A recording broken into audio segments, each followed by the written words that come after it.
Okay, thank you for coming. My name is Wei.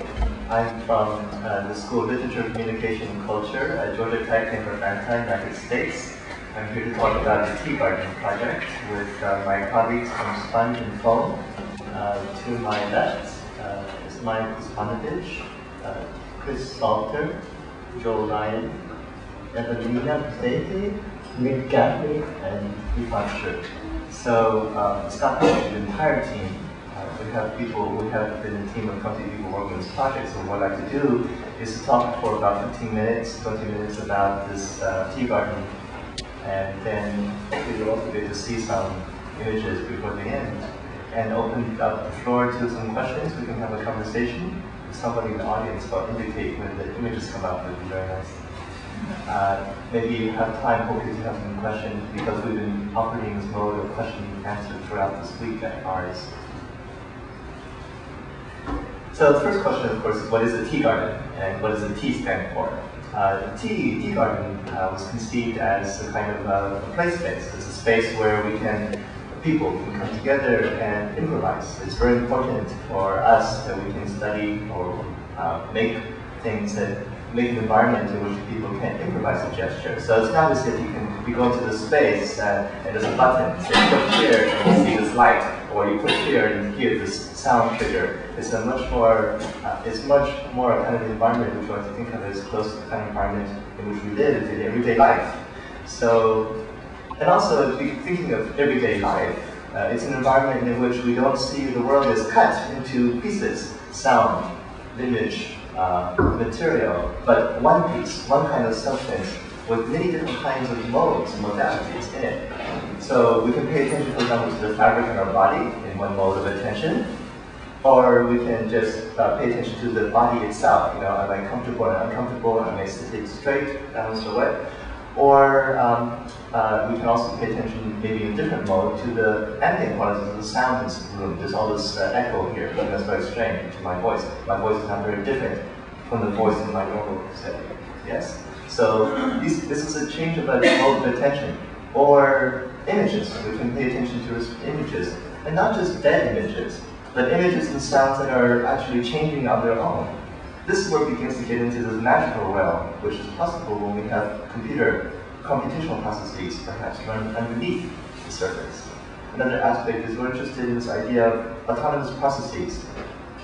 If the world is, the world, or quote, physical world, is also a living world, there are also biological processes going on, why not also have autonomous processes going on in the computational system, and not just running on their own like some cellular automata process, but more like a living process. You can press on it, and maybe it presses back against you on the floor. You know, if you see an image on the floor, you try to push your foot on it and press on it, and maybe the floor will press back in some sense.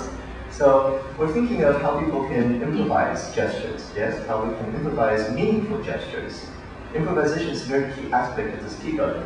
So we're thinking of this probably because some of us, many of us, have an interest and background in performance, or what we might call performances.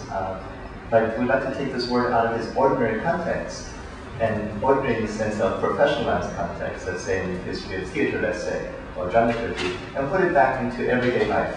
So we have to think of how people perform. This has an old history in social sciences, yes, going back to, let's say, the 60s and the 70s. But we're trying to see how people, we're trying to see how people perform with everyday gesture, but with the magic of having the gesture come out in the form of music, in the space, or many musics in the space, or how the motions come out in the form of you can press video out, you can throw video out from your hands, from your gestures, this kind of thing. So we can think of this as a kind of writing. Because ordinarily with writing, when you take a pen and you write on the screen, or chalk and you write on the blackboard, you take the chalk, you write in chalk. with this motion. Or you take a pen, you move like this, you write in ink. Why not? If you move your hand, write in video. Or even better, write in transformation on video.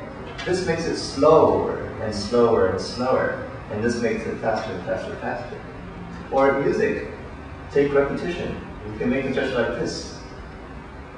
This is just waving the air, yes. But what if moving like this randomly does something to the sound? But if you move like this again and again and again, then something builds, and the ambient environment, which includes the sound, begins to detect a regularity and does something in response to that regularity.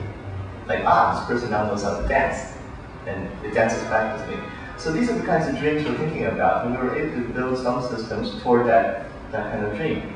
What are some other concerns? Let's say research concerns. I'll just mention a few. When we come to the open questions, I think we can all address different aspects of our combined research interests. One of them, this is just a list out of many others, three, concerns learning. So there's a lot of work, of course, in learning theory, let's say, but our directions come from areas a little bit different from the usual areas, let's say. We're interested, for example, in how can people learn without appealing to information. And it's not so much learning a list of facts, like the state capital of Florida or whatever. But if we say on the surface it's not just like learning a list of facts, people all down their heads, of course it's not. But when it comes down to a basic thing, do we need to build a system here which is predicated on database? Then there's a big difference. Our system is not based on that kind of notion of a schema. Like you label all the videos. Show this video and this person's doing this gesture. Show this video and this person is, between ages 20 and 30. It's not oriented like that. How about can we have the notion of learning, which is not predicated even on communication in the ordinary sense of communication? What do I mean by the ordinary sense of communication? Is this idea that there's one person called the sender, another person, a node called the receiver, and you have an arc between them called the channel of communication. I'm making a cartoon, of course. And you communicate or you send the message from A to B. This is part of this general idea of a graph. You have points and you have things going between points. If we relinquish that kind of metaphor, it is after all only a metaphor for design, what else can we do? Well, we go back to, we could appeal, for example, to this kind of ocean of ambient sound, or oceans of images, which is what we have. We have it. This, of course, there's a approach to the world, of course, which is underneath all this discussion, which we'll end with. Another concern is the concern of virtuosity. There's a concern with virtuosity. So we have a complex responsive space. Let's say not complex, a rich responsive space, full of images and full of image, moving image and sound. Is this? No, it's not. And in that space, it's responding to you. We'd like to see how can you not just do the first thing, which is obvious, move and you hear something, but also if you stay a little bit longer in the space, can you learn to play it better? Can you develop a virtuosity? Can you develop some, is it worth coming back to the space again, to play again? Because this is also common to everyday life. That if you play soccer or if you ride a bicycle, it's not just mastering one set of skills, but it's a matter of achieving kind of mastery through practice. So the same thing with writing, and same thing with learning to play an instrument. You can develop a virtuosity in this instrument, and it's not necessarily even articulable in ordinary language. It's not something that you might be able to just read from a book to play violin. Same thing with the TGarden. It's something where you need to actually be in the room to play with, in the costumes, over time, and with other people perhaps. Then you can develop perhaps a sense of virtuosity. But let's study how can people develop a sense of virtuosity, or virtuosity, in this kind of ambient, responsive media space. And finally, this is a question of intention. A very simple example from Georgia Tech, where I'm working also in the computer science department, is the following.